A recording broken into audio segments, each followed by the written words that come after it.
Le Zoo d'Amnéville vous présente le grand rendez-vous.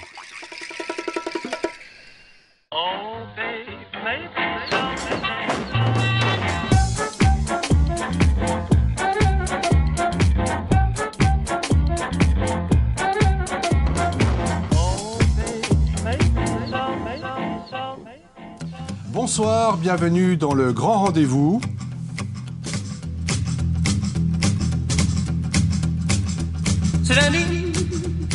Vous connaissez? Presque. Jessie Caron.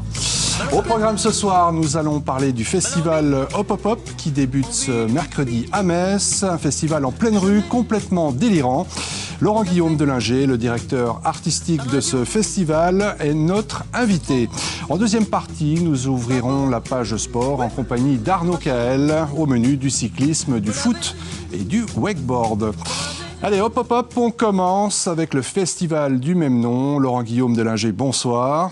Bonsoir Laurent. Comme je disais, vous êtes le directeur artistique de ce festival. On va rappeler quelques chiffres. Il y a 19 compagnies, il y a 90 artistes, il y a 35 heures de rire, 70 représentations et tout ça à ciel ouvert. Alors pourquoi avoir choisi ce nom, le festival Hop, Hop, Hop ? D'abord, Hop Hop Hop, c'est un petit peu ce que ça veut dire. C'est-à-dire, hop hop hop, on se réveille, hop hop hop, on sort de chez soi, hop hop hop, on s'amuse, hop hop hop, on y va, exactement. Il y avait un petit côté dynamique qu'on avait vraiment envie de développer, un petit côté pop aussi, qui va avec le mot hop, qui veut dire qu'on va essayer de faire quelque chose de totalement différent dans l'agglomération messine. Alors qu'est-ce qu'il y a de différent ? Ce qu'il y a de différent, c'est qu'on a essayé d'amener, ce qu'on nous a d'ailleurs dit la première année, puisque c'est la 3e édition, on riait dans les rues et on riait en masse dans les rues. C'est-à-dire que le principe était simple, ramener un maximum de public devant un artiste qui va vous faire rire. Et là, essayer d'égayer un maximum les rues, encore une fois, par un spectacle qui se veut à la connotation humoristique, parce que c'est aussi l'objet du festival, mais d'abord qui se veut du spectacle de rue. Et ça, c'est super important. Alors justement, il y a le théâtre de rue a de plus en plus de succès. Comment vous expliquez ce phénomène, si on peut parler de phénomène? Alors c'est un phénomène maintenant. C'est vrai qu'on nous dit souvent, tiens, le théâtre de rue arrive, on en voit partout, et pourtant ça existe déjà depuis plus de 50 ans. Ça fait 60 ans qu'on a des artistes dans la rue. Ça fait 30 ans qu'on a des compagnies. D'ailleurs, le plus grand spectacle qu'on accueille sur ce festival a déjà plus de 25 ans de tournée. Il a tourné dans le monde entier. C'est Maudissonnant de Transexpress qu'on pourra voir le vendredi soir à 22h, juste après l'arrivée du Tour de France, qui arrivera à 17h. Parce que tout se passe en même temps, un peu ce week-end. On parlait sport tout à l'heure, on peut faire le parallèle. Tout un symbole, oui. Mais je pense qu'il y a déjà quelque chose qui se passe, qui est que l'artiste va vers le public. C'est-à-dire que le public n'a pas besoin de réserver, le public n'a pas besoin de réserver sa soirée 3 semaines en avance. Et en même temps, ça va de pair avec quelque part aussi une désertification des salles. Et ça fait aussi des années qu'on ne s'habitue plus à aller au théâtre. Du coup, nous, on s'est dit, d'ailleurs, moi, ça a été le choix de ma profession en tant que metteur en scène de compagnie de théâtre de rue, de dire, nous, on va aller vers le public parce qu'on va aller le chercher là où il est. Puisqu'il vient plus nous voir dans la salle, on va aller dehors. C'est aussi la philosophie culturelle de la ville de Metz et du pôle culture, qui est d'essayer de décentraliser un maximum de choses dans la rue, en tout cas d'aller chercher le public. Alors c'est peut-être un peu excessif, mais ce succès, ça ne va pas vider les théâtres? Oh, pas du tout, bien au contraire. Parce que déjà, le goût pour la culture, c'est la différence avec le goût, par exemple, pour le soda. Vous buvez 5 coca, au bout du 5e, vous en avez ras-le-bol. Par contre, vous voyez 5 spectacles, vous avez encore envie d'en voir 10. C'est la grande différence entre l'économie et la culture, notamment. Et nous, ce qu'on fait, simplement, c'est qu'on redonne aux spectateurs le goût de voir du spectacle vivant, c'est-à-dire le goût de voir un artiste vivant. Ensuite, bien entendu, qui va certainement avoir envie, dès qu'il peut, parce qu'il n'y a pas du spectacle de rue toute l'année, il ne fait pas toujours beau et chaud, surtout toute l'année, donc il va avoir ce réflexe-là, et on parie là-dessus. Et surtout, c'est gratuit. Et bien entendu, c'est totalement gratuit, ça aussi. Même si le théâtre aujourd'hui n'est plus très cher, là, en effet, on est totalement dans une offre gratuite. Ouais. Alors, il y a des spectacles de rue complètement loufoques. C'est toujours dans cet esprit de surprendre le public.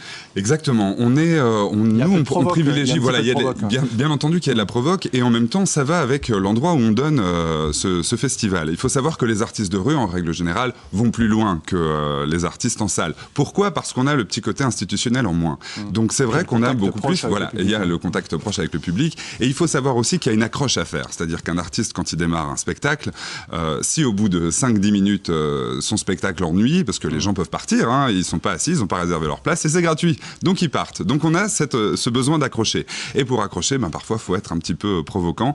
Et d'ailleurs, on a cette parole libre aussi dans la rue, qui fait que dans la rue, on a le droit de dire ce qu'on veut. On essaye, nous, encore une fois, de travailler avec des artistes qui essayent de dire ce qu'ils veulent, bien entendu, toujours avec beaucoup de qualité et toujours de la mise en scène et un vrai travail derrière, oui. Alors, sur la bande-annonce qui passe actuellement sur notre antenne, on va voir quelques extraits, il y a un petit côté aussi provoque, s'attaquer, on va dire, au symbole messin. Ah, ça c'est ce qu'on nous a dit très souvent. Oui. En fait, on va dire qu'on ne s'attaque pas. Ce qu'on fait, c'est qu'on fait un clin d'œil à toute cette histoire aussi du spectacle et des animations urbaines à Metz. Et il faut bien savoir que Hop Hop Hop, ça a 3 ans. Le principe était aussi, nous, de nous intégrer à l'intérieur de l'offre culturelle. C'est-à-dire que les gens connaissent Metz-Plage maintenant, connaissent la fête de la Mirabelle, connaissent très bien le Saint-Nicolas. Nous, ce qu'on voulait faire, et ce qu'on a aussi l'intention que Hop Hop Hop devienne, c'est une fête populaire qui s'inscrive exactement comme les autres fêtes populaires dans les envies du public messin. Alors Laurent, on en parle, on va justement découvrir un extrait.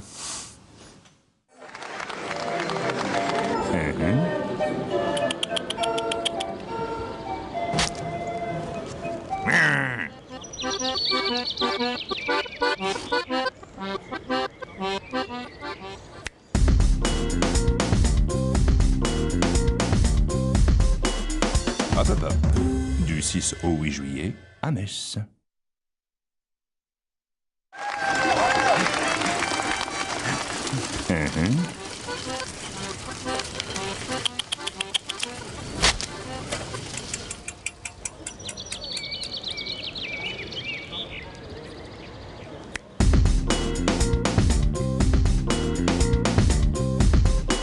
Hop Hop Hop, du 6 au 8 juillet à Metz.